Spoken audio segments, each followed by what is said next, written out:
Sinalakay ng NBI at PAOK ang opisina ng mga online lending app sa Makati.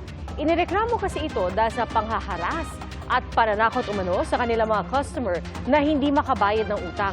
Ang nahulikan na raid sa pagsaksi ni Marisol Abduraman. Sanib puwersang sinalakay ng NBI at PAOK ang tanggapan nito sa Makati. Hub umano ito ng mga nagpapatakbo ng mga online lending app.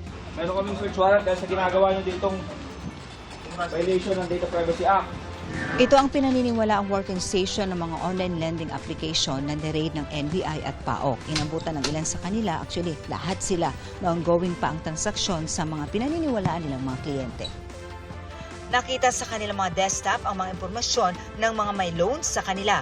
Meron ng tila script na ginagamit nila sa pag-engganyo para umutang at para sa paniningil ng utang. Walang nadatnan ang otoridad na may-ari ng online lending app company. Pero itinanggi ng ilang tauhan na nakausap namin kanina ang aligasyon ng harassment. Ilan ang kliyente mong kinukulit kada araw? 100 plus po. Paano mo kinukulit o sinisingil? Reminders lang po ng kung pwede sila makapag-advance. Kayo po ba yung nananakot din at nagbabanta sa mga naglo-loan sa inyo?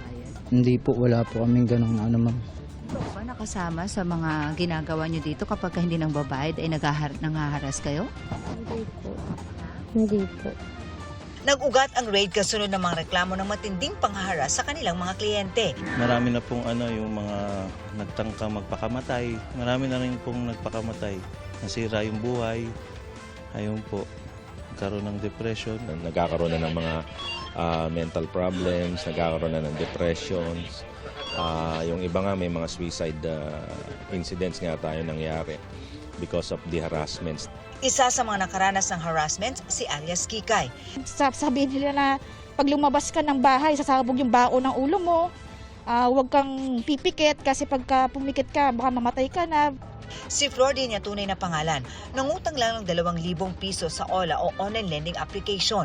Pero dahil nahirapang magbayad sa isang linggong palugit, na dinagdagan pa ng malaking interes, napilitan siyang mangutang muli sa ibang OLA. Kaya ang utang nagkapatong-patong na. Patong-patong na rin ang pananakot sa kanya. Naisip ko na tapusin na lang lahat. Pero mas inisip ko po yung kapakanan ng anak ko. Mas kailangan po nila ako. Mas kailangan po nila ng nanay. May ilan din na maging mga mahal sa buhay, damay sa mga panghaharas. Yung family namin, harasin din po nila yan. Talagang ginagawa nila ng pornographic material yung mga bata. Kahit grandparents mo, edit po nila yung mukha nun. Tapos kung saan nila ilalagay. Mas worse pa po doon, yung iba nilalagay po talaga nila sa website. Ayon sa mga otoridad, may engganyo ang ilan na mangutang dahil sa bilis daw ng proseso. It's very easy to get the loan. I-approve kaagad nila yan at tapos kaya lang ang una nilang hinihingi this time is yung contacts mo and yung photo gallery mo. Hindi ka pa nag-go sa pangungutang mo, sa loan mo, pero pinapadala na nila yung pera sa account mo. May makasabot pa na ibang OLA, parang perang ka ulit mangutang, parang pantapal dun sa dati mong utang, hanggang sa magkapatong-patong na. Sa SEC Circular 2019-18, nakalatag ang mga pinagbabawal na debt collection practice tulad ng mga pagmumura, pagbabanta at pagsasapubliko ng impormasyon. Yung sa permission to access gallery, contacts, cameras, microphone, talagang pinagbabawal yon. Nakikipag-coordinate kami sa Google Store, sa Apple Store, tsaka sa Meta. We officially write our partners and request for removal. Monetary penalty, suspension, revocation after the due process. Sasampahan ng patong-patong na reklamo, kabilang na ang harassment at grave threat ang mga nahuling customer agent. Para sa GMA Integrated News, Marisol Abduraman, ang inyong saksi.